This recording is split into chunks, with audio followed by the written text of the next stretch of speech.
Welcome back to Physio Comfort Clinic. I am physiotherapist Dr. Zain Islam. Do you love me, Matthew? I do. आज मैं आपके साथ discuss करने जा रहा हूँ frozen shoulder. What is frozen shoulder? Frozen shoulder क्या है और इसकी कॉजेज क्या क्या हैं, क्या क्या साइन एंड सिम्टम्स हैं और इसके ट्रीटमेंट कौन कौन से हैं। तो सबसे पहले मैं आपको बताता हूँ कि इसे उर्दू में हम क्या कहते हैं। इसे उर्दू में हम कहते हैं कंधा जाम और इसका जो सेकंड नेम है इंग्लिश में उसे कहते हैं adhesive capsulitis, inflammation of capsule. Frozen shoulder may cause pain or limit the range of motion of shoulder joint. Shoulder joint is a layer of connective tissues called as capsule. In frozen shoulder, this capsule is inflamed and become tightened. This makes shoulder movement difficult and painful.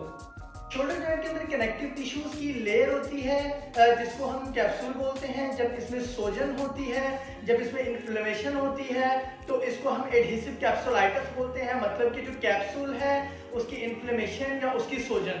Frozen shoulder develops in 3 stages. The first is freezing, the second one is frozen and the third is thawing phase. The freezing stage is characterized by increasing pain. इसमें जो first stage है freezing, इसमें क्या होता है, हमारी जो pen की शिद्दत है वो बहुत ज़्यादा बढ़ जाती है। जिसमें कुछ लोग तो ये कहते हैं कि शोल्डर इम्पिंजमेंट है और कुछ लोग ये कहते हैं कि फ्रोजन शोल्डर है। तो फ्रोजन शोल्डर एक अलग चीज़ है और जो शोल्डर इम्पिंजमेंट है ये एक अलग चीज़ है। लेकिन अभी जो मैं डिस्कस कर रहा हूँ वो है फ्रोजन शोल्डर। तो चलते हैं सेकेंड स्टेज की तरफ। सेकेंड स्टेज जो है उसे बोलते हैं frozen. In the second stage, the progressive loss of range of motion. इसमें क्या होता है कि जो हमारी शोल्डर की रेंज ऑफ मोशन है वो डे बाय डे जो है वो डिक्रीज कर जाती है। जो रेंज ऑफ मोशन है वो लिमिटेड होने लग जाती है, लेकिन इसमें जो पेन है उसकी शिद्दत थोड़ी सी कम हो जाती है as compare to first stage.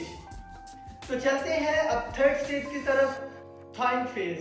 In this stage the shoulder joint movement slowly improved. इसमें जो है हमारे पास जो थर्ड स्टेज में थॉइंग फेज में हमारे पास जो रेंज ऑफ मोशन है ये इम्प्रूव होने लग जाती है। तो इस प्रोसेस को कुछ महीने भी लग सकते हैं और कुछ साल भी लग सकते हैं कंप्लीट रिकवर होने में। इसके बाद मैं आपको बताता हूँ कि इसमें कौन कौन से ट्रीटमेंट हैं। इसमें तो सर्जिकल ट्रीटमेंट भी हैं और नॉन सर्जिकल ट्रीटमेंट भी हैं। लेकिन first of all I want to discuss non surgical treatment. Non surgical treatment में हम पेशेंट्स को देते हैं non steroidal anti inflammatory drugs, जिसको हम एनसेड्स भी बोलते हैं। तो इससे हम जो पेन है उसको मैनेज करते हैं।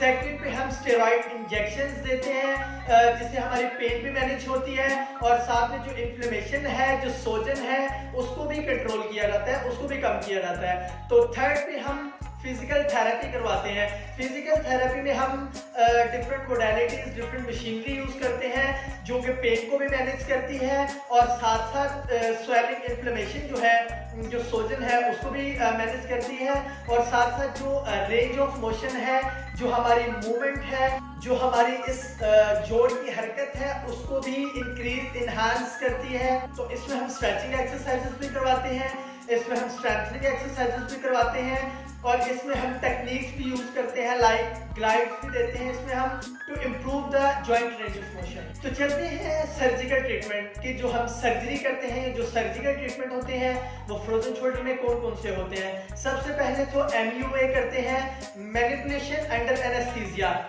हम पेशेंट को एनेस्थीसिया देते हैं, उसके बाद हम फोर्सफुली मैनिपुलेट करते हैं जॉइंट को। रेंज ऑफ मोशन इंप्रूव करने में हम फोर्स लगाते हैं।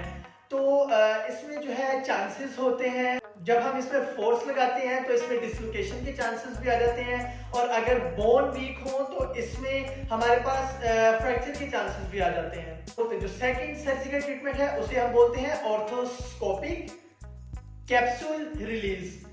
इसमें हम क्या करते हैं, जो कैप्सूल का जो टाइट वाला पार्ट होता है उसको हम डिफरेंट इंस्ट्रूमेंट से, डिफरेंट मशीन से उसको हम कट कर देते हैं। In this procedure we remove the tight part of capsule by using small instruments. अब मैं आपको बताता हूँ कि जो फ्रोजन शोल्डर है उसमें और शोल्डर इम्पिंजमेंट में जो आपको ज़्यादा प्रोमिनेंट जो फ़र्क है वो मैं आपको कुछ डिस्कस कर देता हूँ आपके साथ। अब आपने पेशेंट से कहना है कि फ्लेक्शन करें, ठीक है। मतलब कि हाथ जो है उसे आगे की तरफ ऊपर वाली साइड पे लेके जाए। तो जब फिर हम दूसरे हाथ से उनकी पैसिव रेंज ऑफ मोशन करवाते हैं तो उनको फिर उसके बाद पहले स्टिफनेस आती है, उसके बाद पेन स्टार्ट होती है। ठीक, शोल्डर इम्पिंजमेंट जो है उसमें पहले पेन आती है, उसके बाद स्टिफनेस आती है जॉइंट में।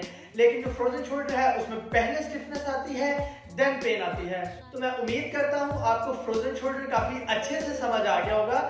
तो इंशाल्लाह नेक्स्ट सेशंस में मैं आपको इसका फिजिकल थेरेपी ट्रीटमेंट भी बताऊंगा कि किस किस तरह से हम फिजिकल थेरेपी ट्रीटमेंट देते हैं पेशेंट्स को, और उसके बाद आपको मैं इम्पिंजमेंट का भी कंप्लीट बताऊंगा कि इम्पिंजमेंट क्या है और इसे किस किस तरह से ट्रीटमेंट देते हैं। तो इसी तरह आज का हमारा सेशन एंड होता है। आप मेरे चैनल को लाइक करें, शेयर करें और सब्सक्राइब करें। अल्लाह हाफिज।